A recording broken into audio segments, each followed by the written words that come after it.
Je lis du livre de Genèse chapitre 37, les versets 1 et 2, ce qui suit. Jacob demeura dans le pays de Canaan où avait séjourné son père.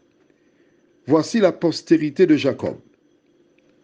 Joseph, âgé de 17 ans, faisait paître le troupeau avec ses frères. Cet enfant était auprès des fils de Bila et des fils de Zilpa, femme de son père. Et Joseph rapportait à leur père leurs mauvais propos. Prions. Le thème, c'est toujours le rapporteur. Seigneur, nous avons commencé à voir les conséquences lorsque des personnes rapportent. Nous verrons encore aujourd'hui d'autres éléments dans la Bible. Permets que tes enfants portent attention, nous t'en prions, au nom de Jésus et pour ta gloire éternelle. Amen. Je t'invite à prendre ta Bible dans Proverbe 25. En principe, lorsque tu écoutes les WhatsApp, tu as la Bible. Pas vrai? Bon. Pendant que tu cherches la référence, Proverbe 25, la personne qui vient te rapporter sur quelqu'un d'autre, cette même personne ira dire à la personne que c'est toi qui as dit. C'est le travail des rapporteurs. Hein? Tu penses être privilégié parce qu'on vient te raconter, mais un rapporteur est un rapporteur. Le rapporteur, de la même manière qu'il dit de X, il dira aussi de toi. C'est sa nature. Lorsqu'une personne n'est pas enfant de Dieu, c'est ainsi qu'elle agit. Alors, on va lire dans Proverbe 25. Et nous lisons à partir du verset 8. Ne te hâte pas d'entrer en contestation, de peur qu'à la fin, tu ne saches que faire lorsque ton prochain t'aura outragé.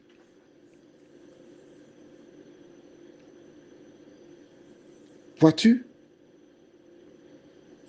tu dois sélectionner ta compagnie. Quand j'étais enfant, j'ai souvent entendu ce dicton, fréquenter chien ou qu'attraper pisse. Si tu fréquentes les chiens, tu auras des puces. Soigne ta compagnie. Et quand tu soignes ta compagnie, tu ne vas pas te trouver outragé par quiconque. Il faut savoir qui tu fréquentes. Tu vois, les WhatsApp parlent de Jésus, mais aussi comment tu dois vivre. C'est pour ton bien. Ensuite, verset 9. Défends ta cause contre ton prochain, mais ne révèle pas le secret d'un autre. Tu as entendu ça? Défends ta cause, parle pour toi, parle de toi, mais ne parle pas du secret des autres personnes. Pourquoi? Verset 10. De peur qu'en l'apprenant, il ne te couvre de honte et que ta mauvaise renommée ne s'efface pas. Tu vas gagner une mauvaise réputation. Est-ce que tu as besoin de ça? Les affaires des gens ne te regardent pas. Ce que font les gens, ce n'est pas ton problème. Par contre, si tu vois quelqu'un faire quelque chose de mal, c'est ton devoir de lui parler pour lui dire, écoute, tu sais, je t'aime bien. C'est pourquoi je viens te parler. Je n'irai pas raconter ça à d'autres personnes. Mais tu as fait telle chose, telle chose, telle chose. Si d'aventure déjà apprennent ça, tu auras des problèmes. Quand tu développes cette manière de faire, d'agir, les personnes savent que tu ne recherches pas leur malheur. Tu sauves ta réputation.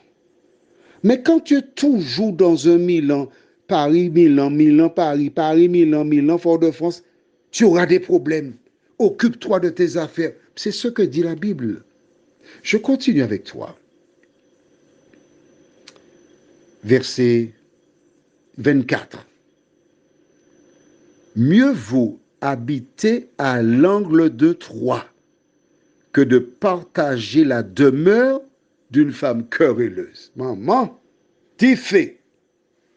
La Bible te dit que lorsqu'il y a des querelles, il faut fuir les querelles.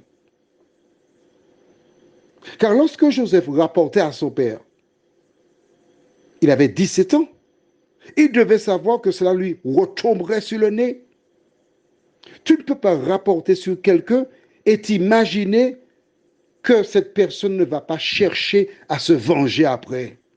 Tu n'as pas besoin de ça. Lis la Bible. Si tu lis la Bible, il y a des problèmes que tu vas éviter. Lis la Bible. Prions. Seigneur, merci pour ta parole. Merci pour cette parole qui nous permet d'avancer. Aide-nous, Seigneur, à lire la Bible. Et quand nous voyons ces proverbes, Seigneur, permets que ceux qui m'écoutent là s'organisent pour lire le livre de Proverbes, pour apprendre comment agir, comment faire pour éviter des querelles, des cancans. Merci pour ta parole.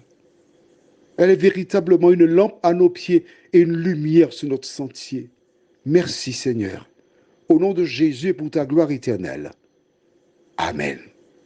Va lire ta Bible. Je te souhaite une bonne nuit.